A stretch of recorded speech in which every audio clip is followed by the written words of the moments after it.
Hello everyone, I hope you are doing really well, and thank you to everybody who liked the last clip or left a comment. I really appreciate that, and just thanks for watching it. I mean, that's brilliant. So if you watched the last one, you know that I am going through this book, The Power of Awareness, just commenting on each chapter and bringing out the main points. And if you want to listen to a podcast of it, I will put the link below. It's basically a brilliant book by Neville Goddard that is complete in itself, and it talks about our essence of being, which is God, consciousness, the great power within us.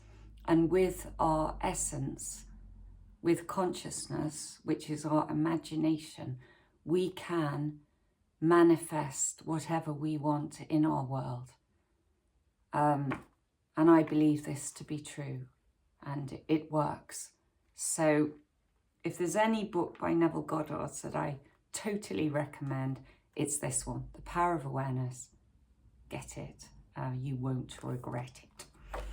Okay, so we're on chapter 3, which is power of assumption, very important. We have to assume that we already have what we want, and we are already the person that we are for it to manifest in our world, for it to become physical reality. So everything already exists in the imagination, in consciousness. I mean, it's in the Bible that God created everything. There's nothing that he hasn't created. So everything already exists. Just because you can't see it doesn't mean it doesn't already exist. And we know that whatever we imagine, we can imagine anything. That's what I'm trying to say. We can imagine anything because everything exists. And so if we imagine what we want and we dwell in it, and we think about how does that feel, and believe that we already are that in the present moment, we can bring it into the world of the senses, objective reality. That's how creation exists. You start off with your imagination, with your thoughts, and you think, it starts with desire, doesn't it? You've got to want a thing first. So you think, I really want that. I really like that in my life. And then you have to shut out all the senses. And that's why I always talk about meditation is a great way to start, because you're focusing on the great I am within you, present moment awareness, which is God. I am is the self-definition of God in the Bible. And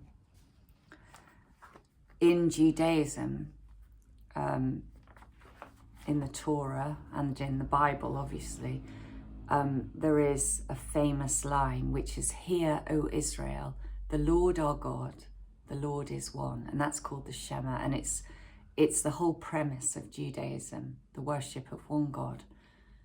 And in those days, it was very normal to worship many gods. And even now, there are different religions or belief systems where they worship many gods, many deities. So what we're focusing on is that there is only one God. And the Bible also says that God lives within each one of us. And so we have that power within. We are actually all one, because we all share the same essence of being, you could say, the same consciousness. But we appear to be many, not one, because we are fragmented. We appear as human beings, all sharing the same essence. And we're all experiencing life differently, aren't we? It's like we all have to experience life differently. We can know that we have the essence of God within us, but we only really know it when we awaken as God, because we experience it in a different way. So we know it, we can know it mentally, but then we forget in life around us. We get angry with people sometimes because they aren't doing what we would like them to do, or they're disrespecting us. That's how we see it. We don't think things are fair, and we blame them. I had an argument. Well, it wasn't. See, I'm blaming the person now again, because that person got very angry with me very quickly, and I didn't really understand why, because I just wanted to speak openly with them. But she said later that I triggered her. But I also felt, well, there's no excuse for shouting at somebody, and in the workplace, and I felt quite stressed about it. So I blamed her. And then after a while, when I was reading Neville Goddard's books, I brought myself back to that essential truth that our concept of self is what's bringing everything into our world. So if there's only one God, there's only one cause to all the situations, and we have that power within us. So we might not have imagined a specific situation that appears in our world, but our concept of self, how we see ourselves, which is all that we agree to and believe as true, is what brings certain phenomena or situations into our world. So in some way, I brought that anger into my world. So I can see that, and I can agree with that, and that can balance it out for me. So I'm not feeling anger back at that person. And then you've got to go that extra step and forgive them. And but then it's up to you if you want to have that person in your life. You can forgive them, which means don't hold a grudge against them, but you don't have to be best friends with everybody. So yeah, you've got to think what's good for me. So I'm just saying that because if there's somebody, and I'm not saying that this person is toxic, it was just a moment of anger, but maybe some of you have got somebody in your lives who is a bit toxic, who's not good for you, basically. So you have to learn to forgive them, but it doesn't mean that you have to entertain them in your lives. Sometimes we have to let go of people. But the important thing is to, once you've had your blaming moment maybe, and you're seeing you and the other person as being separate people, and that that essentially you're seeing that there's more than one cause in the world. You've got to bring it back to there only being one cause, and that you are responsible for everything that happens in your world. And the positive side of that is that you can work it to your advantage. But you have to take responsibility in the end. And then you can really think, well, what do I really want in the world? And so how am I going to change my consciousness, my sense of being, so that I experience good situations?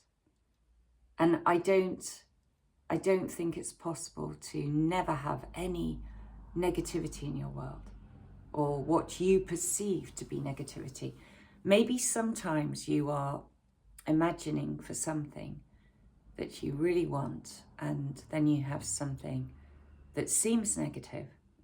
You don't want it anyway, but it's actually a bridge that is taking you to what you really want. And so that's why I always say keep an open mind about situations that crop up in your world that you don't want, and you think, why did that have to happen? Because it could lead you to what you really want. So yeah, don't judge situations, I guess I'm saying. Or if you do, bring yourself back to the teachings as quickly as you can. Okay, so as usual, I digress, but I did want to speak about the one God, because that's how the chapter starts off. And I will read the first line because that's the most important one, I think. Man's chief delusion is his conviction that there are causes other than his own state of consciousness. Everything comes from your state of consciousness, so change the state, and you will have different things happening in your world. So we have to be transformed, and it says here that the whole basis of your thoughts must change, but your thoughts cannot change unless you have new ideas, for you think from your ideas. So we have to assume that we are already the person that we want to be. How do we do that? We have to imagine what we would look like if we became who we want to be. Not only how we would appear, how we would behave towards other people, how we would feel. And so we get that picture in our mind, and then close our eyes, shut out the senses from everyday reality, and walk into that new concept of self and see from those new eyes, and feel how you would feel. And then interact with others and see others as being really happy for you that you've achieved what you want to achieve, and create an end scene that what you want has already come to pass, not how it comes to pass, but that it's already there, and you're really happy and you're feeling really satisfied, and then you just feel that intensity of emotion and end on a freeze frame, and then open your eyes again. And it should be that it's almost like a shock to be back in your present reality, because you were so in the imagination that it felt real. And you carry around that feeling that you're already the person you want to be throughout the day, as often as you can. And then you start to think from new ideas, from the new concept of self, what you would like to be doing. So it's like you're bringing the future dream into present reality and thinking from new ideas. And that will bring those new ideas into being. And then I recommend before you fall asleep, you imagine again, because you're impressing your ideas on your subconscious mind. And Neville Goddard speaks about when you go to bed, just imagining that you're in maybe a different bed, a different house. If you have more money, you're in a better house, and you're imagining where you are. And then just see yourself as the person you want to be again as you fall asleep, because that's really powerful. So yeah, I would start off the day with imagining a scene, and end the day. And then throughout the day, just dip into it as often as you can. That's the practical side. Another important point is, he mentions here, bear in mind that the methods of mental and spiritual knowledge are entirely different. So to know a thing mentally, you're analysing it and you're on the outside looking in. But to know a thing spiritually, you have to become it. So you have to be it and then you know it. So he's saying that you have to become what you want to become what you want to be. So you have to become it first in the imagination, which is really true reality. Everything we're experiencing on this level, in objective reality, is the shadow level. As soon as something is manifested, brought into being, it's already on its way to dying, it's decaying or turning into something else. So true reality is resting in the imagination, and then you bring it into being in your world. And that's what we want, isn't it? We want to experience really nice things in our world. And that's good. We should achieve things and have different experiences.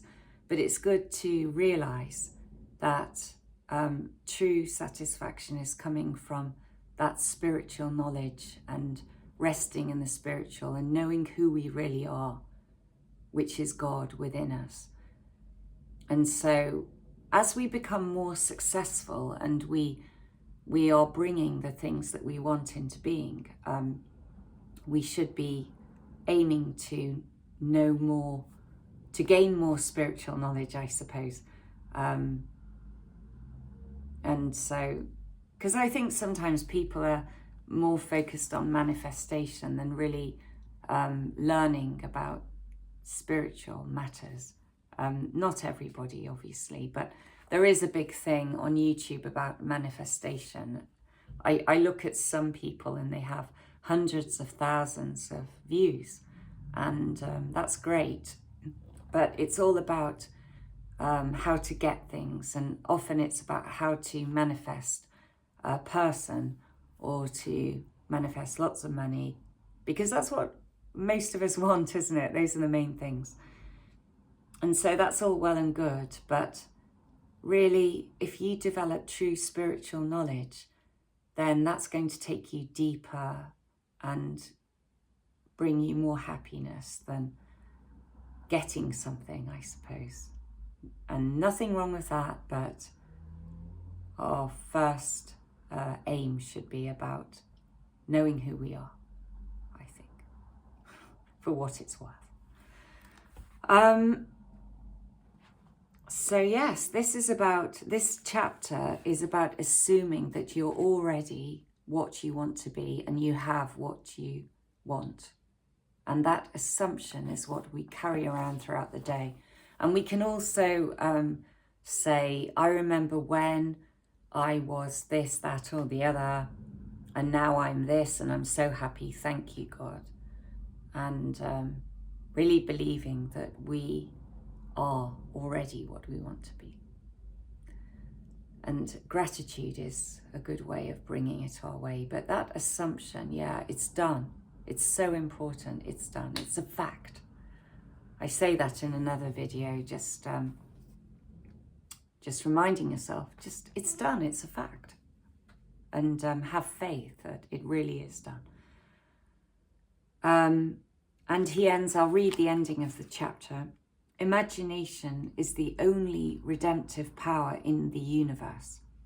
However, your nature is such that it is optional to you whether you remain in your present concept of yourself, a hungry being longing for freedom, health, and security, or choose to become the instrument of your own redemption, imagining yourself as that which you want to be, and thereby satisfying your hunger and redeeming yourself.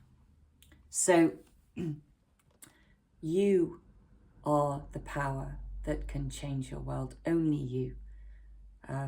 You can't rely on anything outside of yourself to do it. You have to change it through using your imagination. And maybe that makes some people think, oh, I can't do it. But you can, everybody can. It should be something very positive, because we've all got the power within ourselves to have whatever we want and change our world. And so we need to put aside time every day because it's the most important thing. And that's essentially what brings anything to you, resting in the imagination and sending out that assumption that you are the person you want to be. And you can do it. Just start today. Just start today. It's never too late. And he ends on this poem that has nobody's name next to it. So I'm thinking maybe Neville Goddard made it up. Oh, be strong then and brave, pure, patient and true. The work that is yours, let no other hand do. For the strength for all need is faithfully given from the fountain within you, the kingdom of heaven. Beautiful. So, that's it.